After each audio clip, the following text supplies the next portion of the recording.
सभी का बहुत बहुत स्वागत है। मेरा नाम रूबिका लियाकत है। जुमा मुबारक। लेकिन आज कई जगह पर आगजनी ने इस दिन को एक बार फिर से उन तमाम सवालों के इर्द गिर्द घेर दिया है कि आगे होगा क्या। आप हुंकार देख रहे हैं, ट्रेनों में आग, पुलिस वालों पर फायरिंग, पुलिस चौकी में आग, हाईवे पर हंगामा, बसों में आग, जगह जगह रास्ते रोक रहे हैं, ट्रेनें रोकी जा रही है। आखिर बताइए ये कैसा आंदोलन है?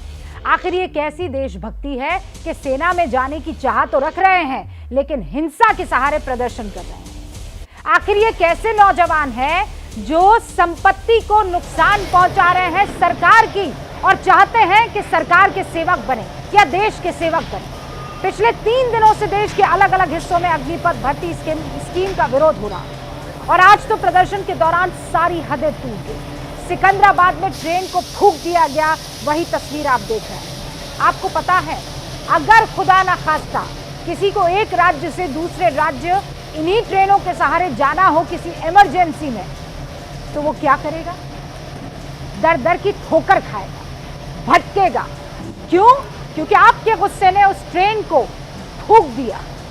एक व्यक्ति की मौत हो गई है, 13 लोग घायल बताए जा रहे हैं। सिर्फ सिकंदराबाद ही नहीं, वहां तो 20 करोड़ के नुकसान की खबर आ ही रही है। बिहार से भी इसी तरह की तस्वीरें आ रही है। दानापुर, समस्तीपुर, लखीसराय, सासाराम, कई ऐसे शहर है जहां ट्रेनों को नुकसान पहुंचाया गया। बेतिया में डिप्टी सीएम रेणु देवी के घर में तोड़फोड़ हुई है। सांसद संजय जायसवाल के घर को निशाना बनाया गया है। नवादा में बीजेपी के एक विधायक पर जानलेवा कल हमला किया गया था। यूपी, राजस्थान, हरियाणा, हर जगह यही आलम है। आखिर विरोध के नाम पर आगजनी और तोड़फोड़ की घटनाएं क्यों हो रही हैं और किसके इशारे पर हो रही है ये हिंसक घटनाएं? सवाल सरकार से भी है इस बीच कि उसने छात्रों के मिजाज को क्यों नहीं भापा। पहले साल के लिए उम्र सीमा में सुधार का फैसला करने में विरोध का इंतजार क्यों करना पड़ा? सरकार ने 4 साल की नौकरी का ऐलान करने के बाद क्यों कहा कि उनको रिटायरमेंट के बाद पुलिस, पैरामिलिट्री फोर्स और बैंकों में नौकरी मिलेगी? इतना वक्त क्यों लगा? ये बातें पहले से क्यों नहीं तय की गई? आज की हुंकार इन्हीं सवालों के इर्द गिर्द। और ये बता दूं कि आज हमारे पैनल में कोई राजनीतिक बात नहीं होगी। हमारे जो एस्टीम गेस्ट हैं वो सेना के अभिन्न अंग रहे हैं। उन्होंने हिंदुस्तान को सर्व किया है, अपने खून और पसीने से जमीन को सींचा है और इसीलिए उनके जहन से निकला सवाल भी सर आंखों पर और उनके जहन से निकली हर बात, उसका जवाब भी सर आंखों पर। और इसीलिए हमने सिर्फ सेना के अधिकारियों को आज बुलाया है और ये बहुत ही शानदार पाक पैनल आपके सामने अपनी बातों को रखेगा। मैं शुरुआत कर देती हूं इनका तारुफ करवाकर। सबसे पहले जनरल जे सिंह इस वक्त आपको स्क्रीन पर दिखाई दे रहे हैं। जनरल जे सिंह, बहुत बहुत स्वागत है आपका। पूर्व सेना अध्यक्ष है। जनरल शंकर प्रसाद आपको दिखाई दे रहे हैं, रक्षा विशेषज्ञ के तौर पर हमारे साथ जुड़ चुके हैं। जनरल AK सिवाद साहब आपको दिखाई दे रहे हैं, रक्षा विशेषज्ञ के तौर पर हमारे साथ जुड़ चुके हैं। जनरल बिशंबर दयाल रक्षा विशेषज्ञ के तौर पर यहाँ स्टूडियो में मौजूद हैं। जनरल JP सिंह रक्षा विशेषज्ञ के तौर पर यहाँ पर हमारे साथ मौजूद हैं और कर्नल दानवीर सिंह रक्षा विशेषज्ञ के तौर पर हमारे साथ मौजूद है। I am really happy. आज आप ये कह सकते हैं कि ये एस्टीम जो पैनल है इसे होस्ट करने का इस प्रोग्राम को एक आनंद ही अलग होगा। और शुरुआत जनरल सिंह मैं आपसे कर रही हूं इस सवाल के साथ कि इस वक्त जो हिंदुस्तान में हो रहा है, आप इसके लिए दोषी किसे मानते हैं?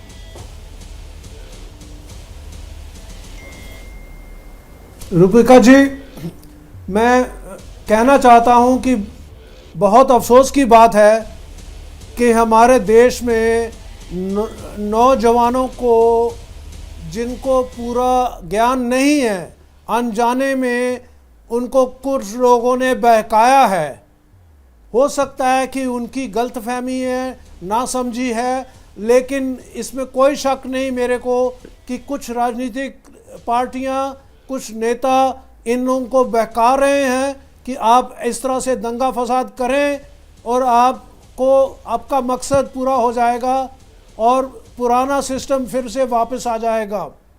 तो ये है मेरा ख्याल और यही मैं समझता हूँ कि उनको समझाना चाहिए और हम समझाएंगे।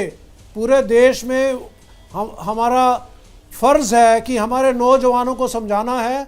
और एक बात और कहना चाहता हूँ कि उनको एक चेतावनी भी देनी है कि अगर वो दंगा फसाद के तरीके से अपना काम करेंगे, वो फ़ौज के लिए अनफिट हैं।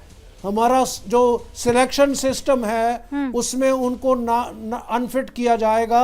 तो मैं समझता हूं कि हम आर्म फोर्सेस में ऐसे धरने दंगा फसाद को कोर्ट मार्शल ऑफेंस समझते हैं, तो उनको भी पता होना चाहिए।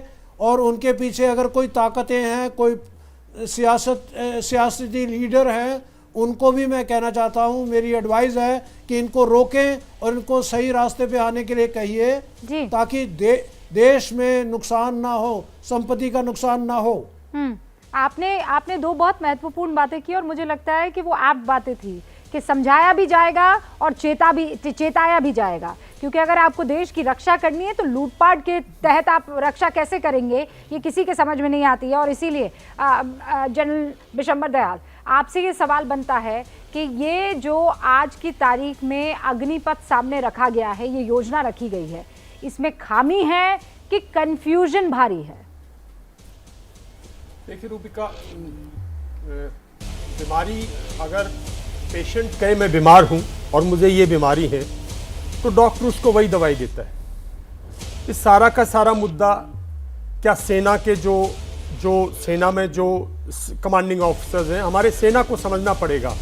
और जनरल जे हैं और इतने सीनियर डीजी इन्फेंट्री रिटायर हुए हैं।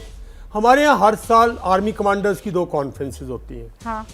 हर साल हर एक सेंटर में एक, मतलब जैसे आर्मड कोर की, इन्फेंट्री की, आर्टिलरी की, हर साल एक पूरी की पूरी कॉन्फ्रेंस होती है। वहाँ सीओज का ओपिनियन, जो भी कुछ, जो फौज, जिस चीज से फौज पीड़ित है, वो मुद्दे रखे जाते हैं। ऐसा वादा किया था, 2 कॉन्फ्रेंसेस होती हैं। जनरल विशंबर दयाल अपने फौज के बारे में कुछ डिटेल में बता रहे थे। हाँ सर, 2 कॉन्फ्रेंस होती है, 13 की बात होती है। ये 2 आर्मी कमांडर्स कॉन्फ्रेंस होती है, हाईएस्ट बॉडी जिसको हम मानते हैं, सैनिक मानते हैं। और हमारी हर एक कोर की, जैसे आर्मड कोर की, इन्फेंट्री की, हर साल N1 कॉन्फ्रेंस होती है। क्या हमारे कमांडिंग ऑफिसर्स ने ये डिमांड की थी कि जो आज की प्रणाली है इसको बदल दो? क्या उन्होंने बोला था हमारी फौज यंग नहीं है और हमारी फौज बुढ़ी होगी, हमें आप यंग फौज दो? क्या उनकी रिक्वेस्ट थी ये? क्या उन्होंने डिमांड की थी?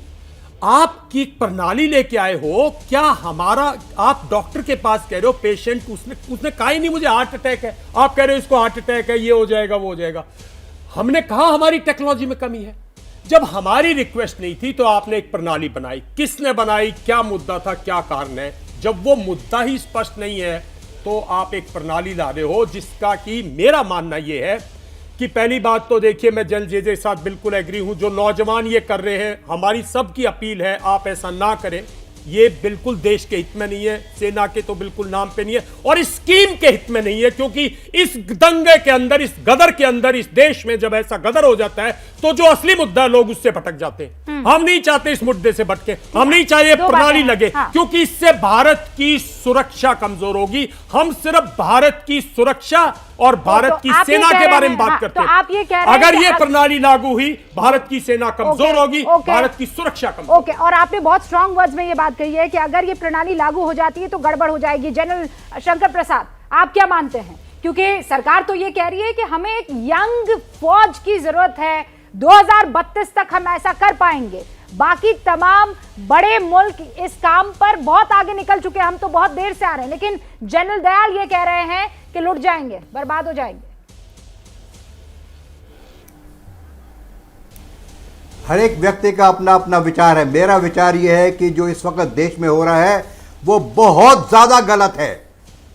मैं कभी सोच नहीं सकता कि इस देश के अंदर जो जवान लोग हैं, जो फौज में भर्ती की उम्मीद रखते हैं, वो इस तरह की हरकत करेंगे। सफ़ा लफ्ज़ों में कहना इस समय ज़रूरी हो गया है कि ये वो नौजवान नहीं हैं जो कि फ़ौज में भर्ती होना चाहते हैं। ये वो बिगड़े हुए लोग हैं जो पॉलिटिकल लीनिंग्स के वजह से किसी के बहकावे में आके पत्थरबाजी कर रहे हैं। ऐसे जवान हो ही नहीं सकते जो फ़ौज की तरफ आना चाहते हैं। ये तो कोई और ही लोग हैं। अगर इनकी तस्वीरें खींच के देखा जाए और 2-4 को पकड़ लिया जाए, अरेस्ट कर लिया जाए और इनसे पूछें कि आपने कब फौज में अप्लाई किया था, किस समय आपको फौज के बारे में कुछ भी मालूम है, इन्हें एक ढेला मालूम नहीं होगा। ये सिर्फ पॉलिटिकल रैली हो रही है। और आपने देखा इससे पहले एक रिलीजन पे हुआ था, नूपुर शर्मा के बारे में पथराव हुआ, 4-5 दिन इस तरह से चला, वो ख़त्म नहीं हुआ तो ये बवाल खड़ा हो गया। All politically manipulated. ये पूरी एक तरह से इन्होंने साजिश बना रखी है कि किसी तरीके से सरकार को नीचा दिखाएं। एक तो ये बात रही, this is the state of the country today and I want to make it very clear Absolutely. That nobody can support this kind of activity anywhere in the country. ठीक है, There is a second part of it. What effect it is having on the army? Today is not the day. आज वो दिन नहीं है जिसके बारे में मैं बात करूंगा कि इसका आर्मी पर क्या इफेक्ट होगा. इस समय मेरा सिर्फ फोकस इस बात पर है कि देश में ये दंगेबाजी क्यों हो रही है, ये कौन करा रहा है, इसकी जरा जड़ पे जाना चाहिए. इसका इफेक्ट आर्मी पे क्या होगा इस समय उसकी बात करने की कोई जरूरत नहीं है. आर्मी, एक बात और बता दूं आपको, कोई भी टास्क अगर आर्मी एक्सेप्ट करती है, चाहे वो सही हो, चाहे वो गलत हो, चाहे वो ठीक हो, चाहे वो ठीक ना हो, आर्मी उसको सक्सेसफुल करेगी. मैं आज ये कहना चाहता हूं कि इस स्कीम में कई एक बातें हैं. जॉब्स क्रिएशन की इंटेंशन है, पैसा बचाने की इंटेंशन है, देश के अंदर एक ट्रेंड ह्यूमन बीइंग को लाने के इसमें इंटेंशन है. वो सब अच्छी इंटेंशन है. इस पर क्या आर्मी यूनिट्स के फर्क पड़ेगा वो बात अलग है, उस पर मैं आज बात करूंगा ही नहीं. ठीक है, आप ये दिसंबर कह रहे हैं साहब इस की पर जो बात है उसी की डायरेक्शन में वो बात जा रही है. ठीक है. लेकिन today is not the day. आज दिन नहीं है, लेकिन today is the day to condemn this. Okay, आप ये कह रहे हैं कि आज के दिन ये बात मत कीजिए कि ये बढ़िया होगा कि नहीं होगा. आज के दिन ये बात कीजिए कि जो सड़कों पर हो रहा है वो बेहूदगी है और कुछ भी नहीं है. एंड आई थिंक मैं इससे टोटली सर अग्री करती हूं. लेकिन आप जैसे तमाम समझदार लोग जो भारतीय सेना के मजबूत हाथ पैर रहे हैं, अगर वो बता पाएंगे कि कैसे ये बढ़िया है या अगर बढ़िया नहीं है तो कौन से चेंजेस इसे बढ़िया बना देंगे, तो हो सकता है कि ये जो आग लगी है उसमें बहुत हद तक पानी डाला जा सके. अग्निपथ की आग कब बुझेगी? सारे खास मेहमान हमारे साथ जुड़े हुए हैं और सेना से ताल्लुक रखने वाले हैं. General A K. सिवाच, आपने 3 मेहमानों को सुन लिया है, अब आप अपनी राय रखिए, क्योंकि जनरल प्रसाद कह रहे हैं कि आज मैं इस पर बात नहीं करूंगा, आज मैं ये जो लागू योजना हो गई है उस पर बात करने का दिन नहीं है, ये जो तोड़फोड़ कर रहे हैं जरा इन पर बात हो. और जनरल सिवाच क्या कहते हैं? देखो, मैं ये ऐसे कहूँगा रुबीना, देखो वो बात तो सच है कि जो तोड़फोड़ हो रही है वो बिल्कुल गलत है, वो बंद होनी चाहिए और जो इसके अंदर इन्वॉल्व है उसके ऊपर एक्शन लेना चाहिए. और ये जो तोड़फोड़ में शामिल है ये फौज के आने लायक नहीं है. ऐसी फौज नहीं है देश की फौज के ऊपर पूरे देश को नाज है. अब बात आती है इस अग्निपथ की. तो सच्चाई ये है कि अग्निपथ अभी ये आ गई है पॉलिसी. अब हमें ये सोचना चाहिए कि कुछ क्या चीज़ें हम कर सकते हैं जिससे इसके अंदर और रिफाइनमेंट आए, कुछ और जो पॉइंट्स नहीं ठीक आए उनको बदला जाए. जैसे हम शुरू से बता रहे हैं कि 3 पॉइंट है. एक तो सच्चाई ये है कि जब ये 4 साल पूरे कर देंगे तो इनके मन में शंका है और डर है कि इनका क्या होगा, क्योंकि जब ये बाहर चले जाएंगे और 12 लाख के करीब इनको पैसा मिलेगा, ये समझना इनको जॉब मिलेगी वो मुझे नहीं लगता आसान है. मैं टेरिटोरियल आर्मी का हेड रह चुका हूं जहां पर 2 महीने के लिए फौज में आता है और 10 महीने वो करता है जो कि वहां एम्प्लॉयड है या सेल्फ एम्प्लॉयड है. किसी के पास जॉब नहीं, वो सब के सब गांव में जाते हैं. तो कहने का मतलब ये है कि ये जो 4 साल के बाद जवान हैं इनको आप सेंट्रल आर्मड पुलिस फोर्स में लेटरल ऑब्जेक्शन करें. आज ये दे दिया एमएचए ने कि हम इनको प्रेफरेंस देंगे. मैं ये कहता हूं प्रेफरेंस की बजाय कोई ना कोई यकीन, कोई ना कोई राइटिंग में दिया जाना चाहिए. इनकी लेटरल ऑब्जेक्शन होनी चाहिए. ये मोटिवेटेड है, डेडिकेटेड है, लॉयल है, ये ट्रेन है, इनके ऊपर पैसा खर्च करना नहीं पड़ेगा. दूसरा पॉइंट, जो जवान अभी आपके इसके अंदर अग्निवीर हैं, अगर वो शहीद होते हैं और देश के लिए लड़ते लड़ते मर जाते हैं या वो परमानेंटली डिसेबल्ड हो जाते हैं तो उनको उतना ही पैसा मिलना चाहिए इंश्योर्ड का जितना एक रेगुलर जवान को मिलता है. तब तो उनको होगी एक कहते हैं नाम, नमक और निशान. आप अपनी जान हथेली में रख के इस देश के लिए लड़ते हैं. तो अगर आपके अंदर ये जुनून है तो आप उसका लुक आफ्टर भी करें. अगर ये भी कर दिया जाए तो बहुत अच्छा होगा. तीसरा जो पॉइंट है वो भी गवर्नमेंट ने मान लिया कि 2 साल जो भर्ती नहीं हुई थी उसके लिए आप रिलैक्सेशन दे 2 साल के, वो भी पॉइंट माना, वो बिल्कुल ठीक है. मैं ये कहता हूं इसके अंदर रिफाइनमेंट लाएं, जो भी चीजें बढ़ोतरी हो सकती है वो लाएं कि ये पॉलिसी अच्छी हो जाए. ये कहना अभी तो ठीक है, मैं भी समझता हूं कि इसके अंदर ये जो खामियां हैं उससे काफी घबराहट पैदा होती है. और एक आप ये कह रहे हैं लूप अगर इनको जॉब नहीं मिलती, जनरल सिवाच आप ये कह रहे हैं लूप होल्स हैं, लेकिन नीयत अच्छी है, नीति अच्छी, कुछ चीजें बदल जानी चाहिए. जनरल प्रसाद, बस just give me, allow me 2 minutes sir. मेरे 2 और मेहमान और फिर मैं आपके पास आती हूँ. General Prasad, if you allow me. Two more people and then I'll come to you, sir. General JP Singh, आप क्या कहते हैं? First of all, we all condemn this violence. This is not to be there. Ji sir. And we all condemn it. Secondly, if you noticed in the morning, since morning मैं देख रहा हूँ ये TV के ऊपर जो लोग violence कर रहे हैं तेलंगाना में, देखिए आप, सबका उम्र 30 से 35 साल है. कोई आदमी उसमें फौज के आने के एलिजिबल ही नहीं है. कोई 20, 21, 22 साल का, 18 साल का बच्चा आपने देखा है जो वायलेंस कर रहा है वहाँ पर? कोई भी नहीं है. सारे के सारे ये बड़े लोग हैं और पॉलिटिकली मोटिवेटेड है. अपोजिशन है, उन्होंने अपना काम कर रहा है, वो कर रहे हैं. पर let's come down to this Agnipath. Agnipath को मेरे हिसाब से दो पार्ट में हम इसको बांट सकते हैं. ठीक है. पहले इन लोगों का utility in the defence services. Secondly post retirement utility in the civic services. Defence services में क्या है, 4 साल हैं सर, वी नो इट. 4 साल में 1 साल छुट्टी जाएंगे ये लोग. 6 महीने ट्रेनिंग करेंगे, बच गए 2.5 साल. कोई कोर्स नहीं करेंगे, कुछ नहीं करेंगे. यूटिलिटी कहाँ है इनका? ये लोग टेक्निकल आर्म्स, टेक्निकल सर्विसेज में, ईएमई में, जहाँ आर्टिलरी में या एयर डिफेंस में नहीं जा सकते, वहाँ पर ईएमई रडार रिपेयर करने, एयरक्राफ्ट रिपेयर करने, 2.5 साल में क्या सीख लेंगे आप? फाइनली कहाँ जाएंगे ये लोग? They will go to finally on the border to the infantry. Infantry is no more a normal arm these days. It has also become technical. हाँ. So the point is that these people, it's too less a time to train them. 2.5 years is too less a time. Supposing they go to infantry also. आप ये कह रहे हैं वक्त बढ़ा देना चाहिए? वक्त थोड़ा सा इसको वक्त बढ़ाना चाहिए. Maybe 6 years, maybe 8 years. And thereafter you have to firstly, पहले आप मुझे रूबिका बताइए, आप अभी डिस्कशन कर रहे हैं, आज से 6 महीने पहले कोई आपका डिबेट हुआ है?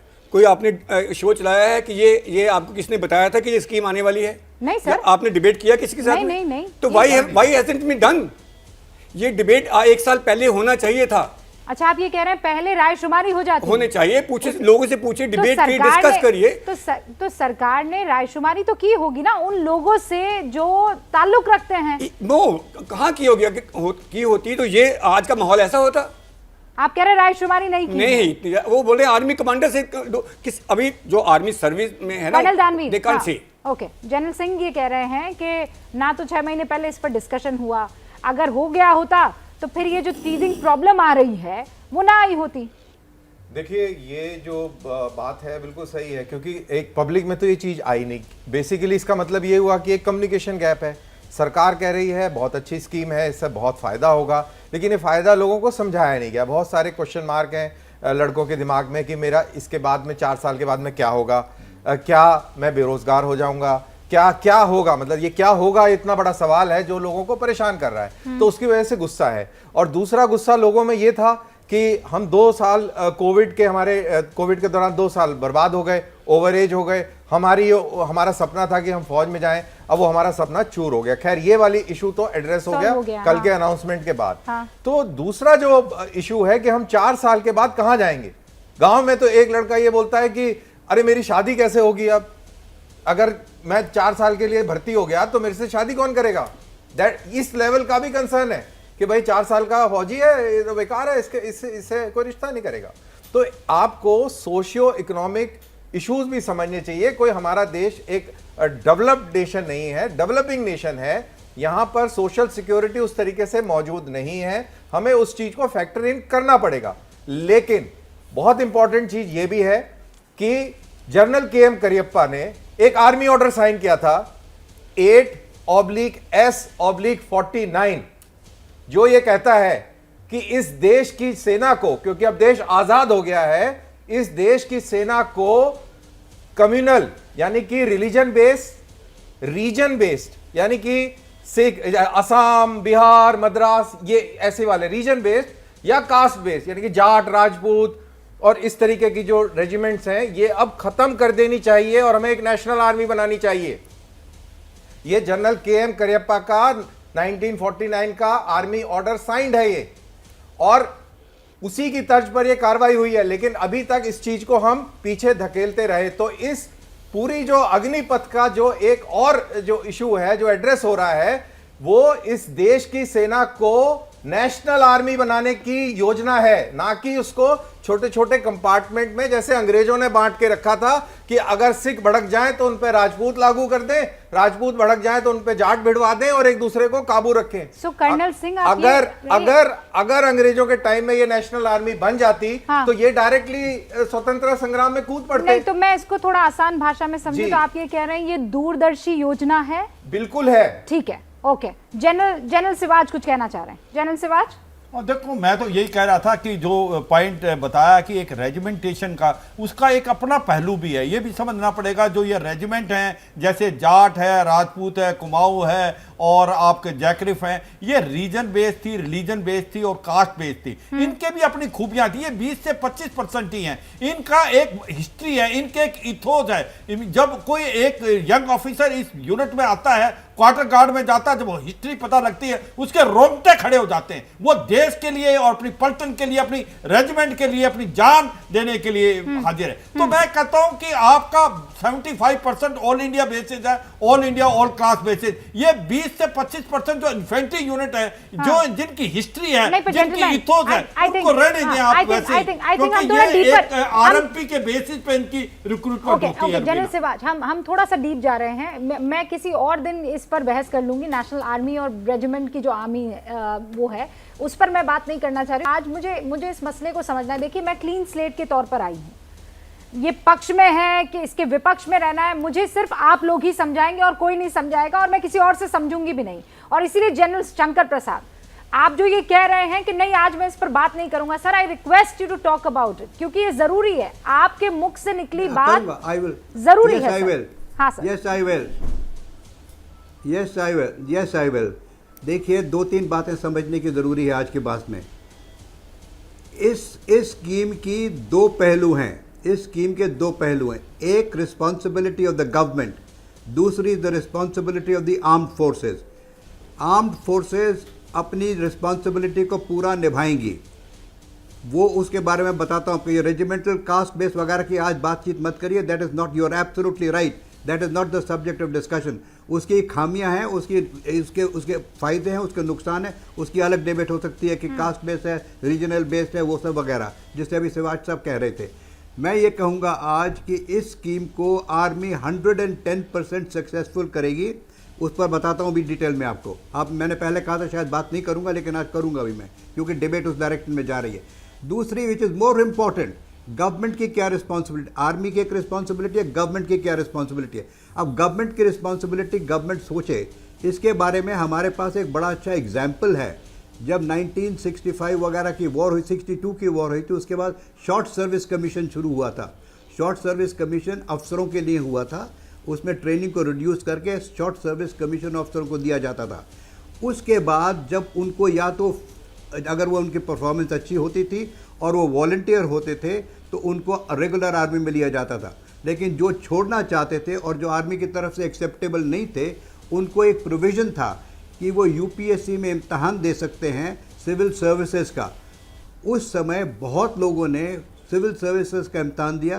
कोई आईएएस में आया, कोई आईएफएस में आया, कोई इनकम टैक्स में गया, वगैरह वगैरह सर्विसेज। तो इस समय इससे ये जाहिर होता है कि जो व्यक्ति फौज के अंदर 4 साल के लिए आएगा, वो न केवल फौज की सिखलाई सीखेगा, बल्कि अपनी पर्सनल एजुकेशन को भी बढ़ाने की कोशिश करेगा। उससे वो एक बेटर ह्यूमन बीइंग बनेगा। अगर इस तरह का इम्तहान की कोई स्कीम बनाई जाए कि ये जो लड़के हैं बाहर निकल के, depending upon their educational qualification, they will be allowed to appear in regular examination of either civil services और ऑफ द बीएसएफ और ऑफ द सीआरपीएफ और वेरियस अदर गवर्नमेंट एजेंसीज। तो वो अगर इम्तहान में पास होते हैं, उनको थोड़ी सी रियायत मिली। आईएएस में पहले 5 सब्जेक्ट की होती थी, ये शॉर्ट सर्विस वालों के लिए 2 या 3 सब्जेक्ट में होती थी। उनको उनकी मिलिट्री सर्विस की सीनियोरिटी मिलती थी। तो इस किस्म की अगर कोई स्कीम करें तो this will become a very popular scheme. तो हर एक व्यक्ति इसमें आना चाहेगा कि 4 साल फौज में हमें थोड़ी सिखलाई मिलेगी, पढ़ने का समय। बात रही जहां तक आर्मी की, देखिए जनरल प्रसाद एक सेकंड, बिल्कुल। हाँ जनरल प्रसाद एक सेकंड, जनरल जे सिंह, हाँ मैं दूसरे पॉइंट पर आती हूँ, लेकिन जनरल जे सिंह कुछ कहना चाह रहे हैं और जनरल दयाल भी कुछ कहना चाह रहे हैं, बिशंबर दयाल। लेकिन उससे पहले जनरल सिंह, मैं सर प्लीज मुझे इस बात को समझाइए और वो तमाम लोग जो तोड़फोड़ कर रहे हैं उनको समझाइए। अगर ये योजना अच्छी है तो कैसे अच्छी है सर, और अगर ये योजना अच्छी नहीं है तो क्यों अच्छी नहीं है? बस ये दो मेरे बेसिक सवाल हैं।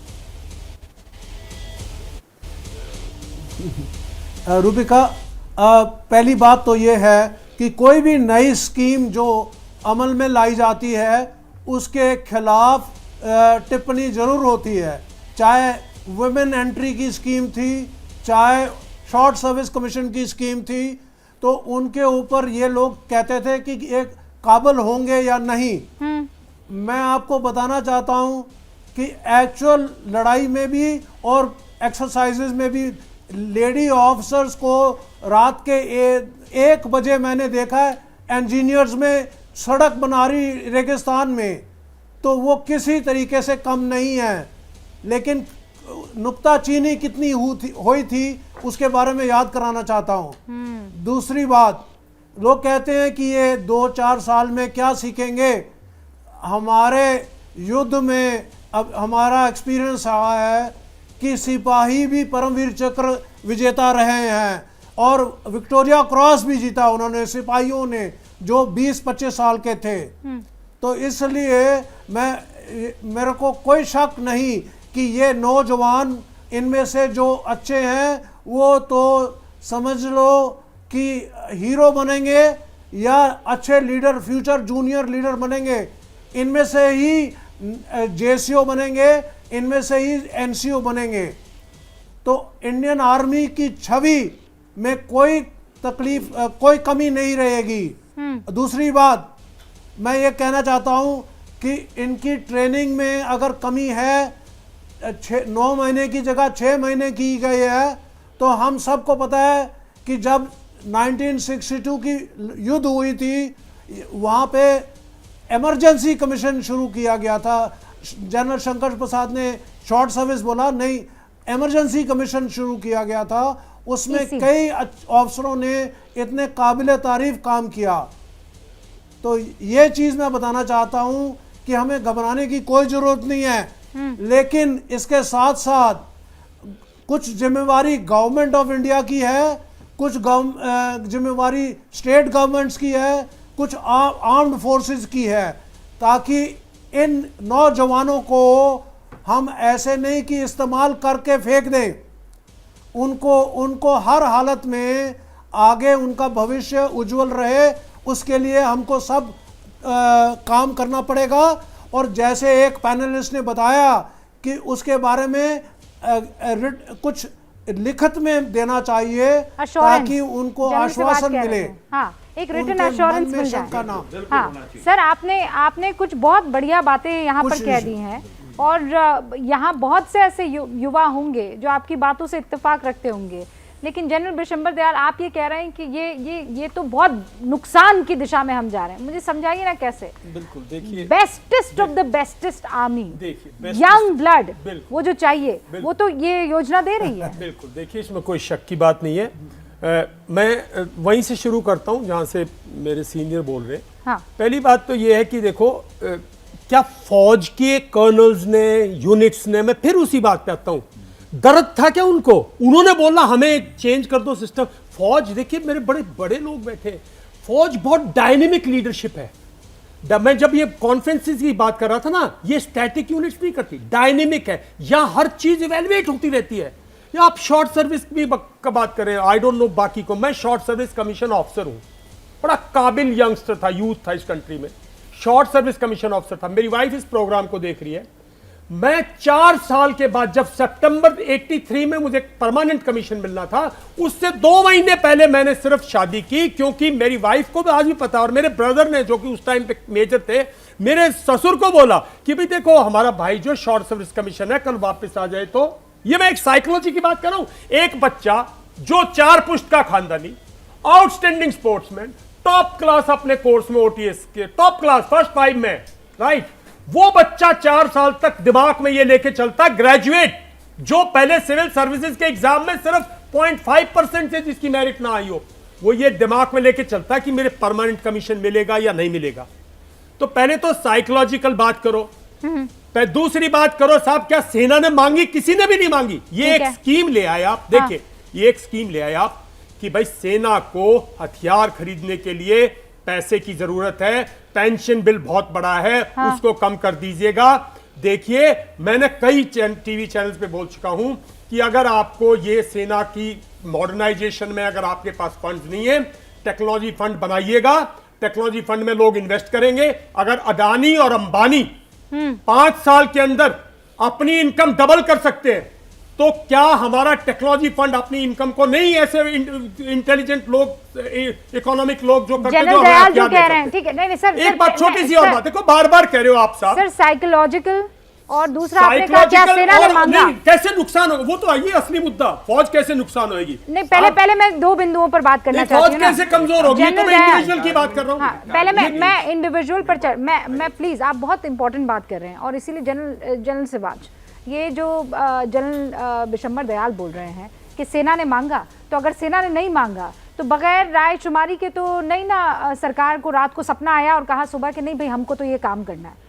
मैं ये मानने को तैयार नहीं हो रही हूँ। और देखो बिना, मेरे को भी लगता है कि कहीं ना कहीं इंटरनल डिस्कशन हुई है जो हमें, क्योंकि हम रिटायर्ड हैं, शायद हमें नहीं पता, पर ये मैं सच बात मानता हूं कि 2 बातें तो हैं कि गवर्नमेंट के आगे ये चैलेंज था कि किस प्रकार से वो मॉडर्नाइजेशन के लिए ज़्यादा से ज़्यादा पैसा डिफेंस फोर्सेस को दो।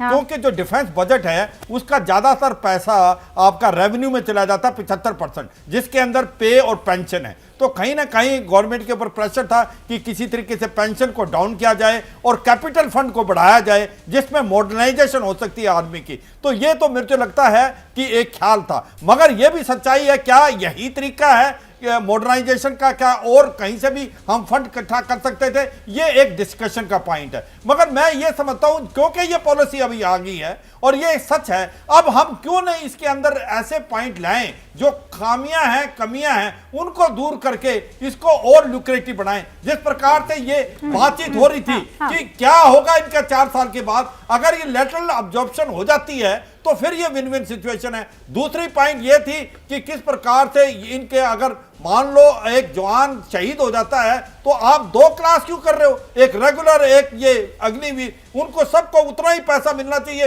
जितना कि एक रेगुलर को मिलता है। अगर ये भी कर देती तो बड़ा अच्छा पॉइंट होगा। और तीसरा मुझे लगता है कि आपको मोटिवेशन करना देना पड़ेगा, क्योंकि 4 साल में हमें तो ये भी देखना है कि ये जो आप समझा पा रहे हैं, ये युवाओं को समझ में क्यों नहीं आ रहा है? यहाँ ब्रेक नहीं था, आप लोगों ने भले ही ब्रेक लिया है, लेकिन यहाँ पर लगातार डिस्कशन चल रहा है और इस बात पर डिस्कशन चल रहा है कि ट्रेनिंग का टाइम ज्यादा होना चाहिए कि कम होना चाहिए, ये योजना सही है कि गलत है। सर आप पहले let me tell you, let's take it that the training period पूरा है, 4 साल है।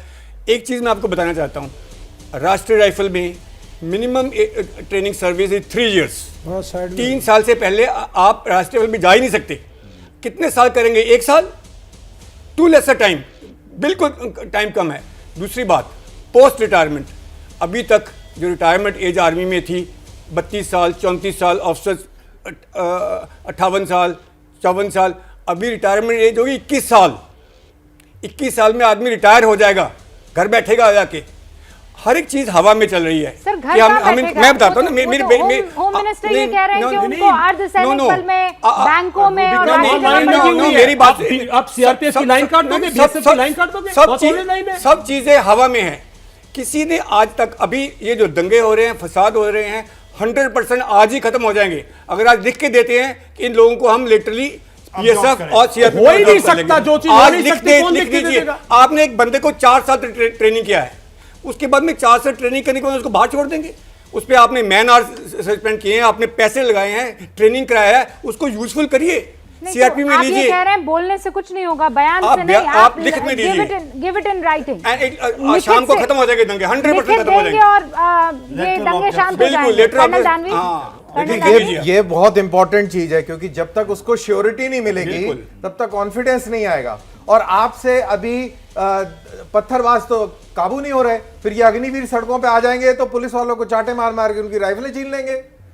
इतना, ये तो वो लोग होंगे 21 साल 22 साल का लड़का है तो हवा रोक देगा। इतनी जबरदस्त ट्रेनिंग और इतना उसमें जोश और जज्बा होगा, वो तो हवा रोकने की काबिलियत रखता है। और वो ये पुलिस वाले रोक पाएंगे जो अभी पत्थरबाज नहीं रोक पाते। इतनी सारी ट्रेनें चल रही हैं, तो ये चीज ध्यान में रखिए कि एक बहुत बड़ा इशू भी बनेगा देश के लिए तो इनको श्योरिटी देनी बहुत जरूरी है। नहीं, इनको पर जनरल सिंह श्योरिटी ये तो देनी ब्लैकमेल जरूरी थोड़ी है। कर एक सकते मिनट, हैं। रूबिका, नहीं, रूबिका, ये हवा रूबिका। रोक देगा तो नहीं, इसका नहीं, मतलब रूबिका, इसका हिंदुस्तान पर मतलब थोड़ी ये उन्हें है, कब्जा इसका कर लेंगे, मतलब ये काबू है कर कि लेंगे। आप एक आदमी को प्राइम करके सड़कों पे ऐसे नहीं छोड़ देंगे। रूबिका, एक मिनट। आपको उसको एक दिशा देनी पड़ेगी, उसको भरोसा देना पड़ेगा। Most उसका dangerous मतलब ये है। person, most dangerous person in the street is a jobless chap.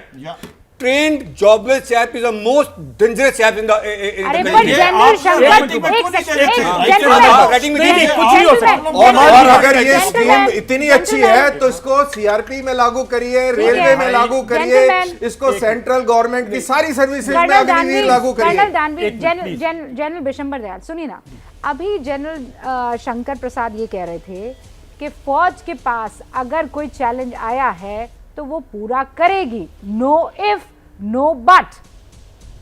क्या जनरल शंकर प्रसाद जो कह रहे हैं आप उनसे अग्री नहीं करते हैं? देखिए, मैं बिल्कुल एग्री करता हूं, फौज हर चैलेंज को पार कर लेती है, आई एग्री विद हिम, पर उसकी स्ट्रेंथ पे जनरल शंकर और जे एग्री करेंगे। भारतीय सेना का सैनिक जवान भारतीय सेना की सबसे बड़ी स्ट्रेंथ है। They are our winners, they are मैं बोल चुका हूं, हमारे ब्रह्मास्त्र हैं, ना कि हमारी टेक्नोलॉजी है। अगर वो 50% इस स्कीम के तहत 2030 तक 50% फौज, मतलब कि जवान पूरे के पूरे, मतलब आज फौज के अंदर जवान मेरे ख्याल में 5 लाख कुछ जवान हैं, जो कि लांस नायक नहीं, जवान है 5 लाख।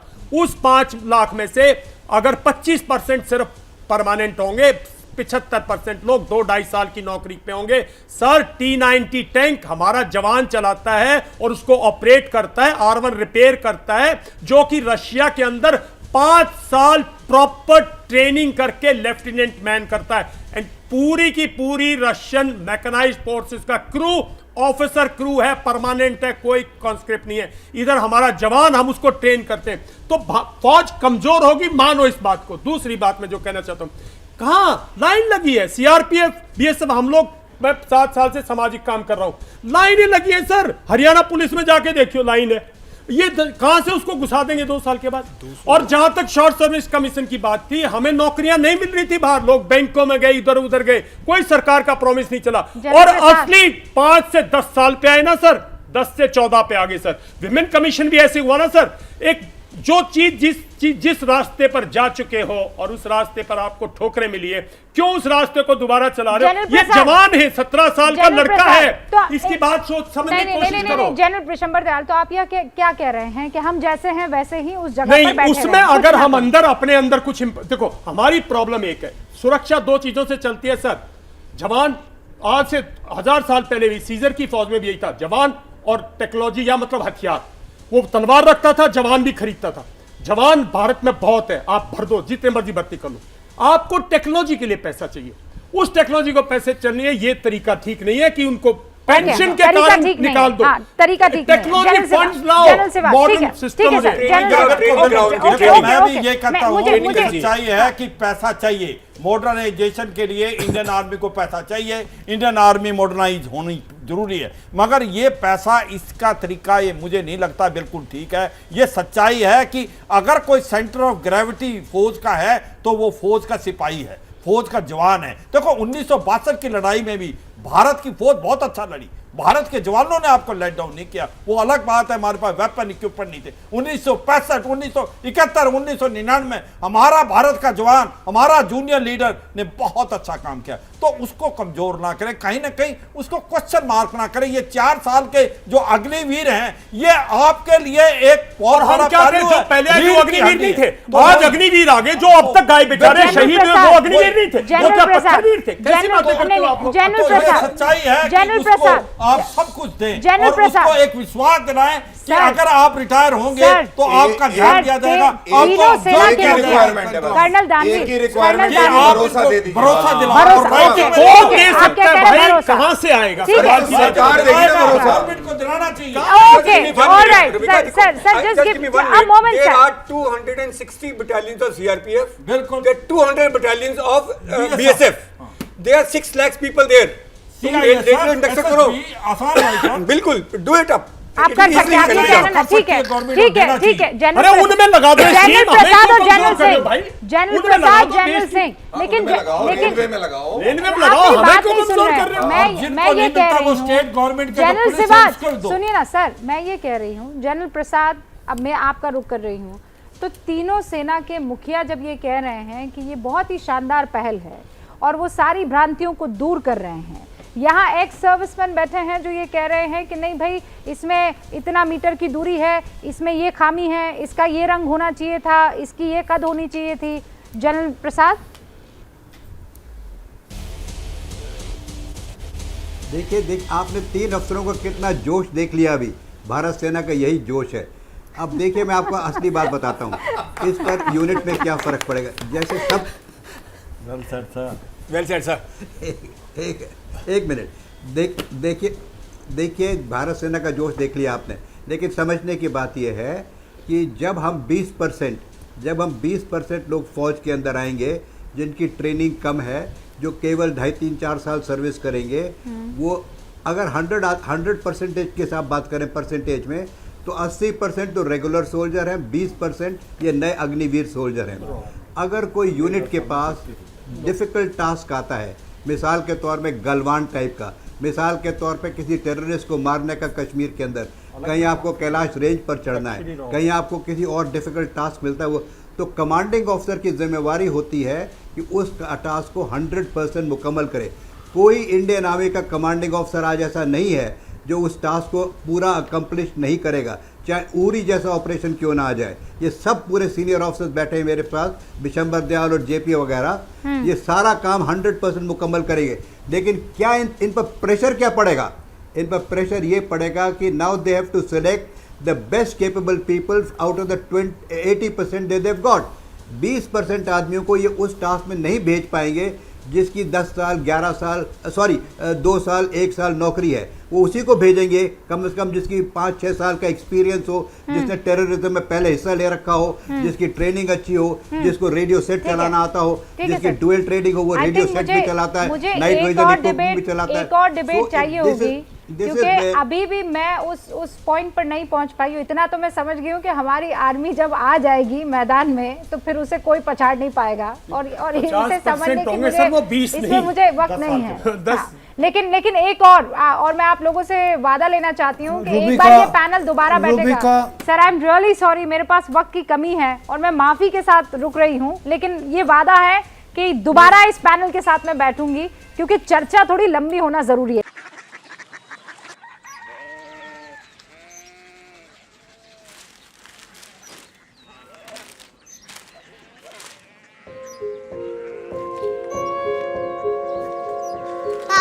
बाबा कोरिया सिटी जानी ना।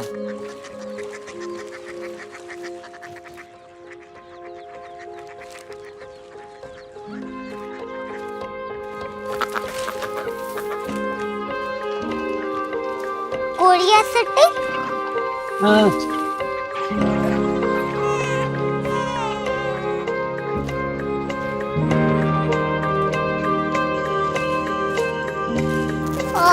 कोरिया सिटी कहाँ पे है?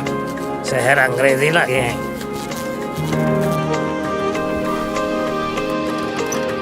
Korea city.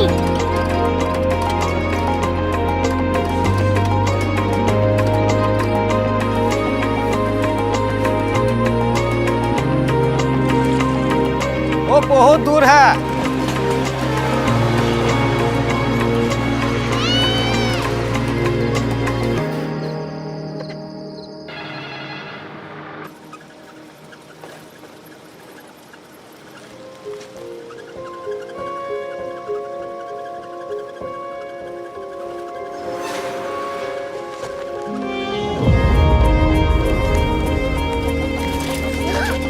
Korea city?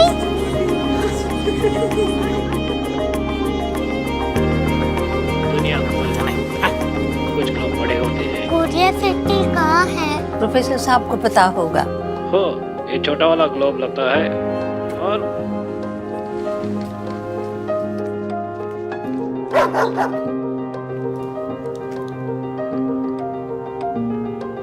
पता नहीं, मेरी बेटी से जाके मिल लो, शायद उसे मालूम हो।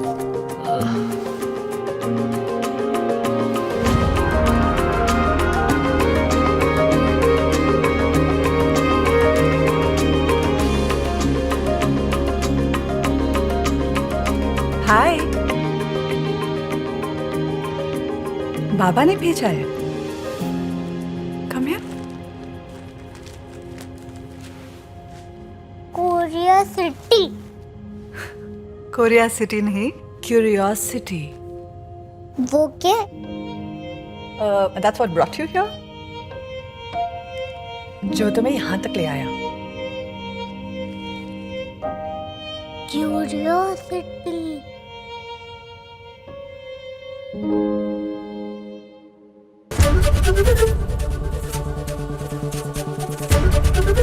एबीपी न्यूज आपको रखे आगे।